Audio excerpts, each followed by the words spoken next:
नमस्ते. मी प्रतिभा आपणा सर्वांचं सस्नेह स्वागत करते. दापोली किनारा या आपल्या यूट्यूब चॅनलमध्ये. आपल्या सर्वांनाच माहीत आहे कारलं किती गुणकारी आहे आणि कारल्याचे किती फायदे आहेत. कारल्यामध्ये भरपूर प्रमाणात जीवनसत्वे असतात, खनिजे असतात, ज्यामुळे आपल्या रक्तातील साखर नियंत्रणात राहण्यास मदत होते. तसंच कारल्याचं नियमित सेवन केल्याने आपली रोगप्रतिकारशक्ती वाढण्यास मदत होते, पचनक्रिया सुधारते, बद्धकोष्ठतेचा त्रास कमी होतो. असं अत्यंत गुणकारी औषधी गुणधर्म असलेल्या कारल्याची भाजी आज आपण बनवणार आहोत. मी या व्हिडिओमध्ये 2 प्रकारची कारल्याची भाजी दाखवलेली आहे, त्यामुळे व्हिडिओ स्किप न करता पूर्ण पहा ही नम्र विनंती. तर चला या बहुगुणी कारल्याची भाजी बनवायला सुरुवात करूया.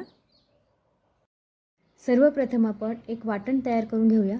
त्यासाठी मी इथे 2 कांदे घेतलेले आहेत, 7-8 पाकळ्या लसणाच्या घेतलेल्या आहेत, 1 इंच आलं घेतलेलं आहे, 2 चमचे तीळ, 1 चमचा जिरं आणि अर्धी वाटी सुकं खोबरं किसून घेतलेलं आहे. आता हे सगळं आपण भाजून याचं वाटण तयार करून घेऊया. मी इथे पाव किलो कारली घेतली आहेत. गॅसची फ्लेम आपण ऑन केलेली आहे आणि तवासुद्धा छान तापला आहे. आता या तव्यावर आपण कांदा, आलं, लसूण छान भाजून घेऊया. कांद्यामध्ये थोडंसं तेल घालून कांदा आपल्याला गुलाबी रंगावर परतून घ्यायचा आहे. कांदा थोडंसं परतून झाला ना की त्यामध्येच आपण आता अर्धा चमचा जिरं घेतलं होतं आणि 1 चमचा बडीशेप घेतली होती, तीसुद्धा यामध्ये घालणार आहोत. मग अशी बडीशेप सांगायला माझं राहून गेलं होतं. आणि 2 चमचे आपण तीळ घेतले होते, ते सुद्धा या कांद्यामध्ये घालूया आणि हे सगळं आपल्याला कांद्यासोबत छान खरपूस भाजून घ्यायचं आहे. कांदा छान भाजून झालेला आहे. आता आपण हा काढून घेऊया. आता आपण सुकं खोबरं छान खरपूस भाजून घेऊया. सुकं खोबरंसुद्धा छान भाजून झालेलं आहे. आता आपण ते काढून घेऊया. आता भाजून घेतलेला सगळा मसाला आपण मिक्सरच्या भांड्यामध्ये काढून घेऊया. आता या मसाल्यामध्ये अर्धी वाटी भाजलेल्या शेंगदाण्याची भरड आहे ती घालूया. या जागी अर्धी वाटी भाजलेले शेंगदाणे घेतले तरी चालेल. आता यामध्ये थोडी कोथिंबीर घातलेली आहे आणि या सगळ्याचं आपण छान वाटण तयार करून घेऊया. बघा मिक्सरमध्ये आपण छान वाटण तयार करून घेतलेलं आहे. आता आपण पुढची तयारी करूया. आपल्याला या रेसिपीमध्ये कारल्याला मीठ लावायचं नाही आहे किंवा त्याचं पाणीसुद्धा मीठ लावून काढायचं नाही आहे किंवा कारल्याचा वरचा भाग आहे जो हिरवा तोसुद्धा खरवडून आपल्याला काढायचा नाही. असं केल्याने कारल्याचा जो पौष्टिक गुणधर्म असतो तो कमी होतो आणि आजची ही भाजी अत्यंत स्वादिष्ट आणि पौष्टिक बनली आहे. अशा पद्धतीने आपण कारल्याचे तुकडे करून घेतलेले आहेत आणि अशा पद्धतीनं आपण याच्या आतल्या बिया ज्या आहेत त्या काढून टाकायच्या आहेत. हे बघा, कुकरमध्ये आपण 1 ग्लास पाणी घातलेलं आहे आणि त्यावर एक जाळी ठेवलेली आहे आणि आता हे बघा ही सगळी कारली आपण एका टोपामध्ये ठेवलेली आहेत आणि आता ती आपण कुकरमध्ये वाफवून घेणार आहोत. आपण कारल्यामध्ये अजिबात पाणी घातलेलं नाही आहे. ती कुकरमध्ये फक्त आपल्याला वाफवून घ्यायची आहे. आपण फक्त कुकरच्या बेसमध्ये पाणी घातलेलं आहे. आता कुकरची आपण 1 शिट्टी करून घेऊया. आता आपण वाटण एका ताटामध्ये काढून घेतलेलं आहे. आता त्यामध्ये सगळे सुके मसाले घालून घेऊया. हळद घातलेली आहे 1 लहान पाव चमचा आणि आता यामध्ये घरगुती मसाला आपण आपल्या आवडीप्रमाणे घालून घेऊया. आपल्या घरी जो मसाला आपण वापरतो तो यामध्ये घालायचा आपल्या चवीनुसार.